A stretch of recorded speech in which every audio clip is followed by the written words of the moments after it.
Previously It's on now Bold. time to get our taste buds tingling, if that sounds correct. It's the month of love, so I thought it would be nice to get a chef in studio to help us come up with Valentine's Day food or snacks to treat our better half. So today we have our favorite chef, Simon Biggs, in studio with us to help us learn some helpful tips and recipes for Friday the 14th. I'm so excited to hear about these delicious recipes and hopefully learn a couple of tips from you today, Simon. Thanks so much for joining me on the 1FF1 show. Thank you very much for having me again. Thanks for the croissants too. You always spoil us. I mean, you would swear you want to make us fat when you come to visit. It's a pleasure. Can't wait to taste them. Okay, you've sent me a couple of recipes which I went through and just can't wait to hear about. So I thought it would be nice to break up the savory from the sweet. Yeah, perfect. Well, the way I've designed it is there are 4 different savory dishes and then 2 dessert dishes. So it's great to share food. I mean, especially on a day like Valentine's Day, to be able to share with your partner. And they're very easy to do. You'll need about 2 hours to put this all together. If you get your shopping for you. done. What about for us who aren't quite as good in the kitchen? Take me a bit quicker, but if you get your awesome. shopping done the day before, it will be about 2 hours to put it all together. Okay, cool. So what are we going to start off with? Right. Well, we've got oysters, Thai chicken kebabs, and then prawns and beef fillet, the meat of all meats. Wow. So, you got a nice variety, a nice spread of food there, and also very easy to put together. So we'll start with the oysters. Go to your fishmonger, get 8 to 12 oysters, depending on how many oysters you can eat. I can eat about 12 on my own, but depending on 8 to 12 should be fine. Get medium or large size oysters. Just ask them to shuck them for you. So open the shells for you. Make it a lot easier. It's very hard to do it on your own. Okay. Take them home, put them in the fridge if you're going to do it the next day. Otherwise, if you're going to do it on the day, put your oysters in the fridge and prepare salsa. It's a chili and mango salsa. That sounds I'll just run through the delish. ingredients quickly. Very easy to do. 1 red onion, chop it finely. When I say chop, you want to get like even sort of squares, tiny, about the size of a match head. It's called a brunoise in cooking terms, but for those at home who don't know that, just try get them as even as possible. It looks a lot more presentable. And then a quarter of a mango, also same size squares. Put that together with the onions. 1 red chili, take the seeds out, so cut it down the middle, cut the seeds out, and then finely chop that as fine as you can get. Some chives, not too many chives, about 4 or 5 chives. And then the key to it is a sharp knife, and finely slice that. You keep the ring shape and it doesn't bruise the chive. So it will stay bright green, and Okay. add that to your... It's all about presentation. Yeah, it will definitely on Valentine's Day it is.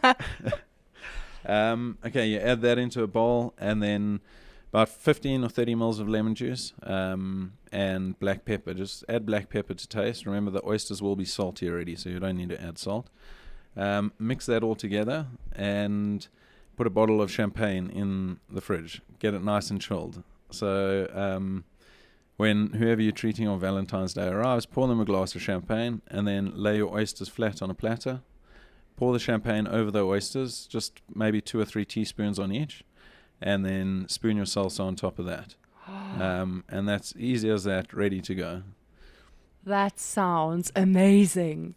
It's weird because when I think of oysters, it is actually quite an easy thing Very to easy. work with or make. And I always think, oh no, that's intimidating. Just stick to like the simple, easy Simple things. Tabasco and black pepper. And it is lemon nice juice. to actually sometimes spend Valentine's Day at home and not be eating out in restaurants. Well, I think it makes it more special, yeah. I agree. Okay, what's next? Okay, so the other 2 you must prep the day before. So you're going to have to do your shopping for these the day before because they need to marinate. It's the prawns and the Thai chicken kebabs. The chicken kebabs are spiced. Nice spicy, add a bit of heat to Valentine's Day. Yeah. 3 large chicken breasts, and then you're going to cut those into strips. I'm going to run through the ingredients. There are quite a few. Olive oil, about half a cup. teaspoon of rice wine vinegar, roasted sesame seeds, just pop them in the oven. Not too much, about a tablespoon, just till they're lightly browned. It gives them a bit more flavor. Curry powder, 15 mils. 15 mils of soy sauce, 15 mils sesame oil. The sesame oil is a key ingredient because it gives a very smoky flavor to the Thai kebabs. Crushed garlic, about 2 teaspoons. Tabasco, just to add a bit more spice.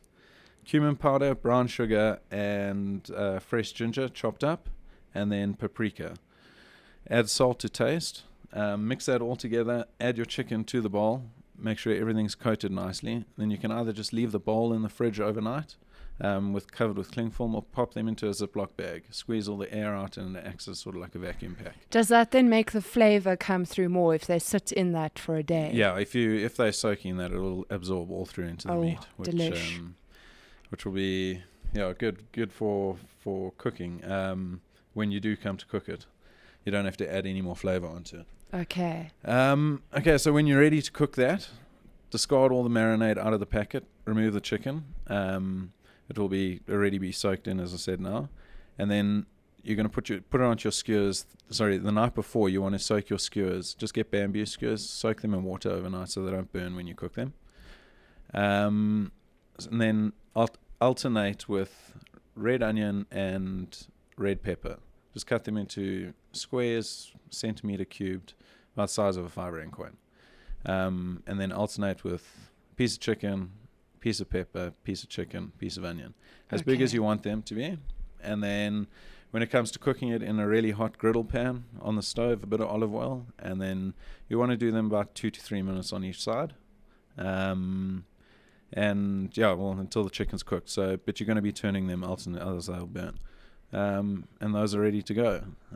So basically all your hard work is done the day before. That's such a help. Cooking time probably take you, once you've put them onto the skewers, take you 6 minutes. Yeah, very quick. Delicious. I think to serve that with, just presentation purposes as well, make a nice herb salad with coriander and basil, and you can serve it with lime wedges and some cucumber, and just cucumber ribbons. Take your peeler, make some cucumber ribbons, chuck it all together, put that in the middle, skewers on top of that, serve it with lime. Very easy, very simple. And I'm getting hungry. Well, that's the chicken and the oysters done. Moving on to the prawns. I absolutely love prawns. Who doesn't? True. I feel sorry for those who have an allergy to prawns. I really hope I never get it. Big disadvantage. Yeah. Same thing. Go to your fishmonger. Get 8 to 12 king prawns, or depending how many you want to serve. If you're doing all this food, 8 to 12 should be fine. Ask them to butterfly them and clean them. Leave the head and the shell on just for presentation purposes. And then you can take them home, and then same thing in a Ziploc bag. We'll mix it first. White wine, about 60 mils. You can use a sparkling wine, but you want to open that on the day. So rather just use a bottle of white wine. 60 mils, 30 mils lemon juice, about 60 mils of olive oil, and then 5 mils of crushed garlic, and then season with salt and pepper just to taste. You're going to marinate that overnight as well. The Ziploc bag will work perfectly for that again. Squeeze all the air out and it'll act like a vacuum pack.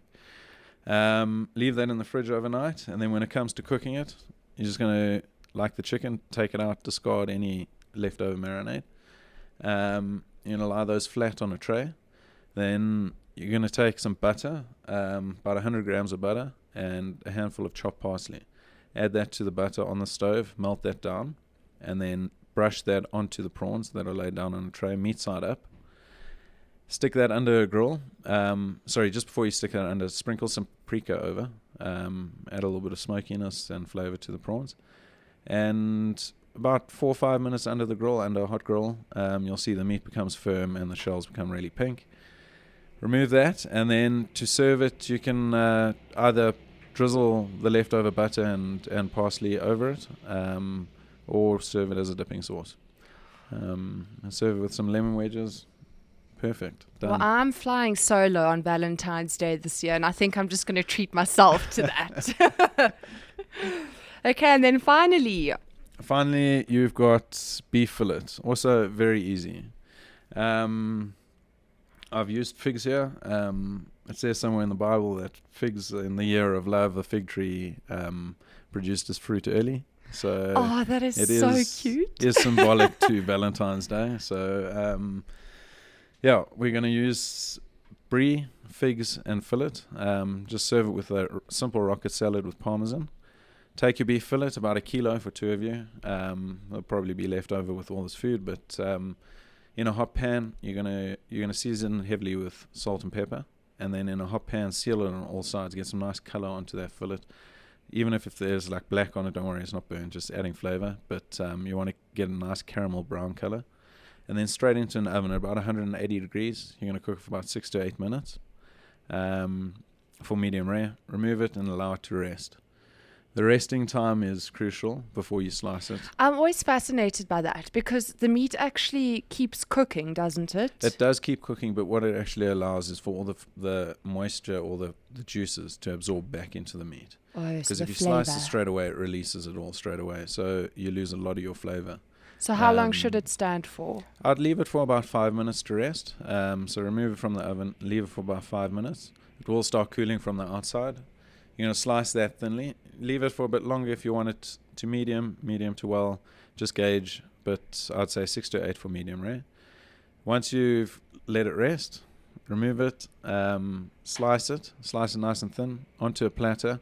On top of that, you're going to sprinkle some preserved figs. Probably need 4 or 5 for this. Cut them into quarters, sprinkle them on, and then layer it with thinly sliced brie. And then the brie won't melt because the meat's been resting, so just pop it back into the oven for about 2 minutes, and the heat from the beef in the oven will start melting the brie. And then remove that, serve it with a little rocket salad and parmesan. Sounds absolutely delicious. So this is now going to make your girlfriend, boyfriend, wife, husband very happy. But we're going to play a song, and then we're going to have the things that are really going to win the heart over the sweet treats. Oh, I can't wait. Don't go away. Next up, we've got all the delicious sweet goodies that you can treat your partner to on Valentine's Day. So we've been through all our savory meals for Valentine's Day next week. If you did miss them, or if you weren't able to get the recipes written down, we will podcast this interview, and we'll also give you the recipes so you can print them, and it makes it easier for you to make them. Now we're on to, well, I have quite a sweet tooth, so I love all the sweet things. So we're on to my favorite part of it, and that is our desserts. Let's hear about them. As most girls do. Yeah, okay, the first one, it's a chocolate brownie. I call it a chocolate brownie bomb cupcake. You can make it as a cupcake or as a cake. I recommend doing a cupcake. And in a large cupcake cup. You can use a medium one. It just being in a large one, it still stays gooey in the middle. Whereas if it's smaller, it tends to dry out a little bit more. So I'd rather use medium to large size cupcake cup. Also very easy to do. Okay, I'm going to run through the ingredients again. 6 tablespoons unsalted butter, about 90 mils. 3 cups of semi-sweet chocolate chips. If you can't get hold of chocolate chips, just use a regular slab of chocolate, about 60% cocoa. I know Lindt does one. So you'll probably use a slab and a half to fill 3 cups. Then 3 large eggs, 1 cup of sugar, 15 mils of just coffee granules, instant coffee, and then half a teaspoon of vanilla extract, vanilla essence. Half a cup of cake flour, a 1/4 teaspoon of baking powder, and a pinch of salt. Then a cup of chopped pecan nuts. Try chop them quite fine. Try not leave them too big. And then 3 tablespoons of heavy cream. That's only going to be used for the sauce afterwards. But okay, so to put it together, grease a tray, your cupcake cups, place them on a baking tray, and then preheat your oven to 180 degrees. Melt your butter, melt your butter in a bowl, and add your chocolate to that.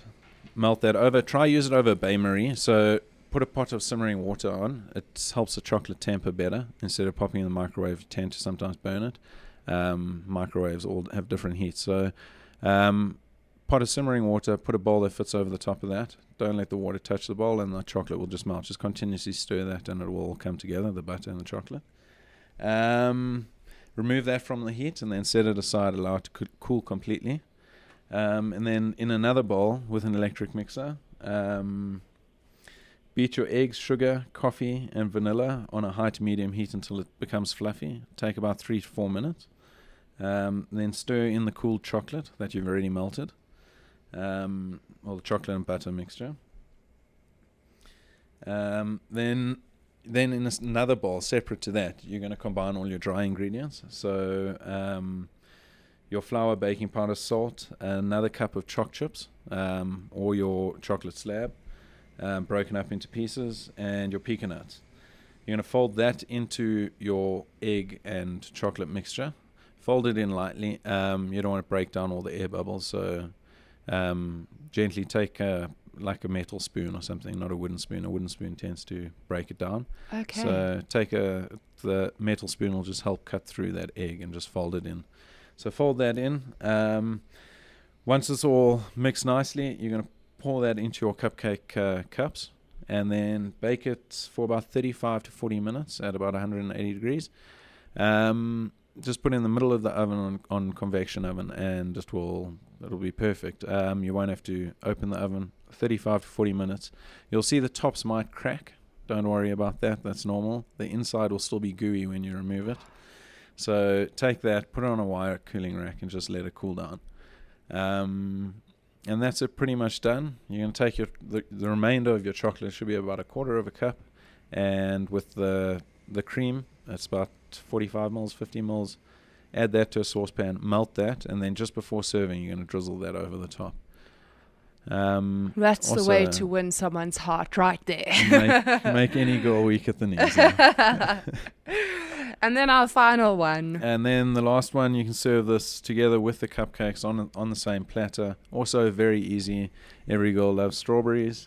Strawberries dipped in chocolate with a praline crust, just to add a little twist to them. Punnet of strawberries, 1 cup of semi-sweet chocolate, half a cup of pecan nuts. Once again, chopped onto a greased tin or tray. And then you're going to toast those just to get a bit more flavor onto them. And then 2 cups of sugar, in a saucepan on a stove on a medium heat. Just add the sugar to that. Make sure your pan's clean, there's no water in it. And the sugar will start melting. You'll see it will melt into a clear liquid. And then you've got to watch it carefully and work quite quickly with it, because it burns very quickly. You'll see it start caramelizing from the outside.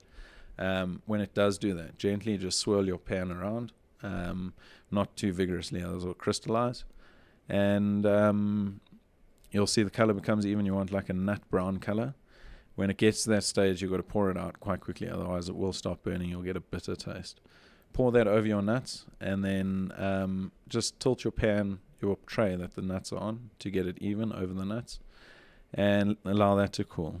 When that's cool, break it up into shards, and then you want to melt the chocolate in a separate pan, and then take your strawberries and dip them into the chocolate.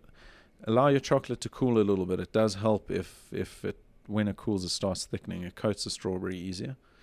So dip the chocolate as far as you want in, and then just roll that around on the praline shards and allow it to cool or dry and set on a piece of greaseproof paper. Easy, done like that. My goodness, I've got a crazy appetite that's built up right now. Thank you so much. Thanks for sharing your Valentine's Day recipes with us. Who's the lucky lady that's going to be eating this delicious food on February the 14th? Well, there is one lady, most beautiful girl I've ever met. Eyes like swimming pools. But if she'll allow me to, I'll make it a very special day for both of us. You see, guys, that's what you say, too. Those are the right words. Well, she'll be silly not to take you up on that offer. And then just quickly, To Be Cuisine, if people want to pop in, where are you located? We are in the Epsom Down Shopping Centre, just off Sloane Street. Very easy to get to. As you drive into the centre on the left, coffee shop, bright green colours. Yeah, we open from 7 to 6. Kitchen closes at 4. Serve pastries and that all day. Pies, bake our own breads. And it's all delicious. We know. All good. Very good. Awesome. Thanks so much for chatting to us, Simon, and for sharing those recipes. Weekdays from 12 to 2 p.m. Central African Time. Beautiful. Gears with Sasha Martinengo on bulls.co.za.